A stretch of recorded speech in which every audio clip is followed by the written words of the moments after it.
Okhulumayo ke la itshitshi ke lena elithanda umbheje. Njengamanje ke nje ngiyabonga nje negama angethe lona ngiyalithanda futhi ngoba phela elonkosikazi omdala ngiyimo oqala bonke bangemuva kwami. Ngiyalibonga ke nje lelo ukuthi ke nguMagendula. Hayi angina stress because amakubuhlungu inhliziyo mina ngikhululekile ngigezeke ngaphakathi la ngoba likhishwa wuye oyena ngazi ukuthi umnyeni wami unkosikazi oqala. Gogo ke ilukuphi udaba lakho noXolisane Mbeje okulisoka othe ufisa kube ngelakho? Thina noXolisane Mbeje ukhona ukungaboni ngasolinye kuMbeje kodwa okusala mina njengoba ngilitshitshi nje ngimthanda uMbeje ngizolimisa iduku lapha kubo lizokuma.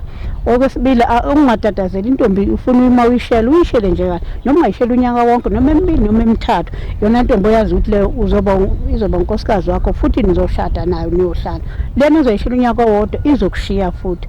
Ingakho ngithi ke mina ngiyacela nje ukuthi uMbeje sizohlala ngempela nasizoshada futhi naye sobabili. Sobe siqhubeka singa nje kancane kancane. Mina iduku ngizolithenga eliya ekhaya kubo. Bantu baseBergville nje nonke nje jikelele. Mlambithi isikhodi yini nonke nje ngiyanicela ukuthi ngicela ke phela ningibamise ngikusibalweni nimncenge phela ngikwazi ngoba lo Mbeje uyena sibalweni ngempela akekho umuntu ozophinde nimthola uye nje ngqo okhethiwe kusho nedlo zikhethe yena ngoba mina njengoba ngilitshitshi nje ubutshitshi bami ngizobukhiphela nje la kwenye ngiyaqala nje nqa ukuzothola ukuthi ngiqome umuntu ebutshitshini bami ngicengisenike nonke ke ukuthi ke phela uMbeje akabe usibalweni wala eBergville.